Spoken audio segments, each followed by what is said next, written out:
Dans les profondeurs de Kédougou, ville dans le sud-est du Sénégal à plus de 700 km de Dakar, une lueur d'espoir émerge pour les jeunes femmes nigérianes victimes d'exploitation sexuelle.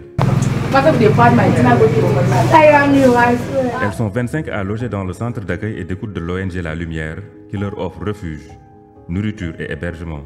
Nous sommes en train d'accueillir, en tout cas au niveau du centre, des filles qui sont trompées depuis le Nigeria et qui sont amenées ici parce qu'au Nigeria, on les dit que nous avons un restaurant, nous avons un salon de coiffure où nous avons un bar que vous devez gérer.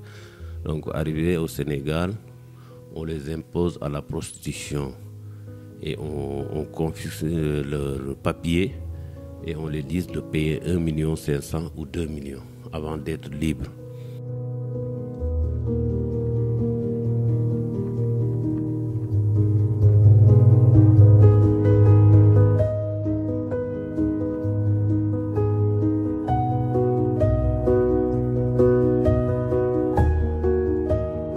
Ces jeunes femmes qui ont fait plus de 3000 km par la route pour se retrouver dans cette ville sénégalaise, à la frontière avec le Mali et la Guinée, ont vécu l'enfer avant de voir le bout du tunnel.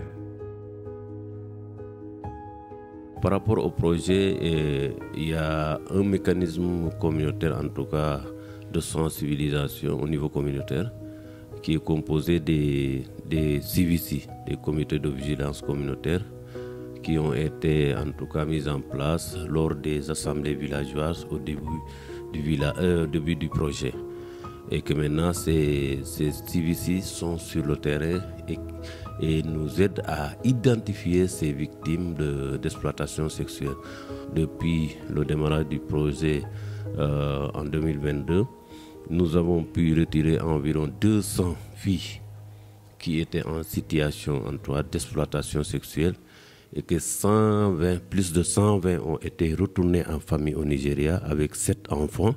Cette jeune fille à qui on donne le nom de Chloé a fait 1 mois dans le centre et envisage de retourner un jour dans son pays d'origine. Elle revient sur son calvaire. I was in Mali before, in my community. That is how I see.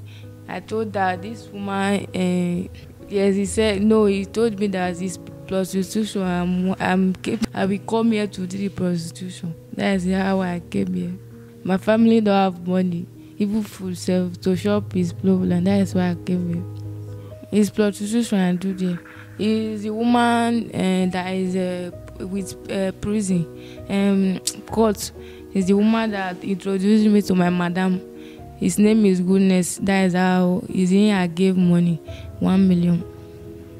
Then the woman, my money is finished. Then the woman wants to go back to Nigeria. I now call this woman that I want to come Senegal. I always send money to them. Sometimes 20, 30, 15, 10. Senegal money. If I have money, I will give it to that woman that sometimes 30, 40, 20. Le Nigeria est malheureusement connu pour être l'une des plaques tournantes du trafic sexuel en Afrique de l'Ouest, où des milliers de jeunes femmes sont piégées dans des réseaux d'exploitation. Même si la grande majorité de ces jeunes femmes sont originaires du Nigeria, certaines viennent d'autres pays de la sous-région. C'est le cas de Justine. C'était un gars qui m'a amené. Oui, c'était un Sénégalais. Il m'a dit je veux venir aider sa femme à faire le travail de restaurant. C'était son voiture qu'on a venu ensemble. Je n'ai rien payé. Lorsqu'on est arrivé au Sénégal, il m'a déposé au garage. Il m'a demandé, il faut qu'il voie, mais c'est un hôtel, je vais rester là-bas. Moi, j'ai dit, c'est pas ce qu'on avait parlé avant qu'on a quitté à la maison. Il a dit, ok. Après, il a parti revenir. Il a dit mon carte d'identité avec mon papier. Après, il a pris tout parti. Il est venu me dire que sa femme n'est pas au Sénégal ici. Il m'a amené ici pour faire prostitution. Il m'a dit qu'il faut que je lui rembourser son argent. Moi, je lui ai dit, moi, avec toi, on n'a pas parlé de ça. C'est qu'on avait parlé là, c'est ça que j'ai vu. Et moi, avec lui, on a fait un peu bâtard. Après, il m'a laissé au garage, il est parti. Géré par des organisations locales en partenariat avec des ONG internationales, le centre d'accueil offre un havre de paix à ces jeunes femmes secourues des griffes des proxénètes. Les proxénètes, il y a des arrestations. Il y a plus de 20 proxénètes qui ont été arrêtés et qui sont en tout cas en train de purger leur peine entre 5 jusqu'à 10 ans. Doté d'une équipe dévouée de travailleurs sociaux, de psychologues et de professionnels de la santé, le centre s'efforce de répondre aux besoins essentiels et aux traumatismes psychologiques des femmes qui y trouvent refuge. On discute avec les filles qui veulent rentrer.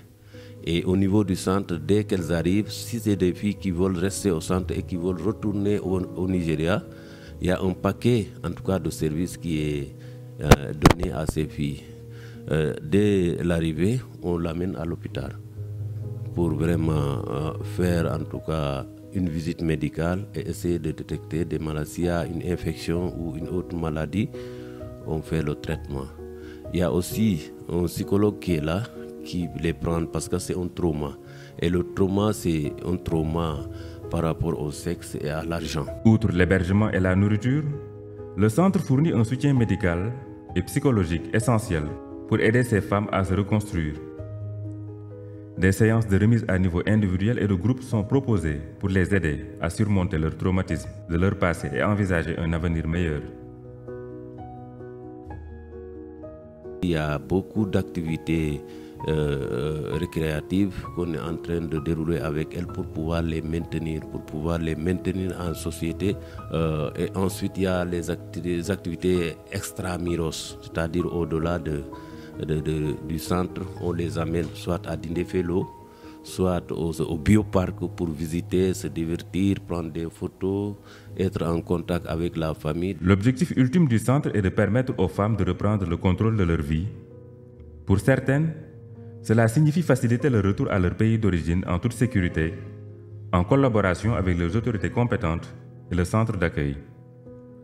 Des programmes de réintégration sont mis en place, aussi bien à Kédougou qu'à Lagos, pour les aider à retrouver un logement et à se réinsérer dans leur communauté d'origine. I want to find my mom so that I'll be able to open my business. They have told me that prostitute that I want to come and do, and I accept it because there is no work where me go fit do. But I just bring money come to me to open what I want to do. That is why it's my mind to come. No, I'm not going to stay for Batake again. I'm going back to Nigeria. Donc c'est ce genre de filles que nous sommes en train d'accueillir et de les retourner en famille au Nigeria, avec aussi une réintégration au niveau du Nigeria. Dans un monde où l'exploitation sexuelle reste malheureusement une réalité pour de nombreuses jeunes femmes, le Centre d'accueil et d'orientation socio-économique de l'ONG La Lumière représente un phare d'espoir. En offrant un refuge sûr et un soutien holistique, il aide ces femmes à retrouver leur dignité et à reconstruire leur vie. Une étape à la fois vers un avenir plus lumineux.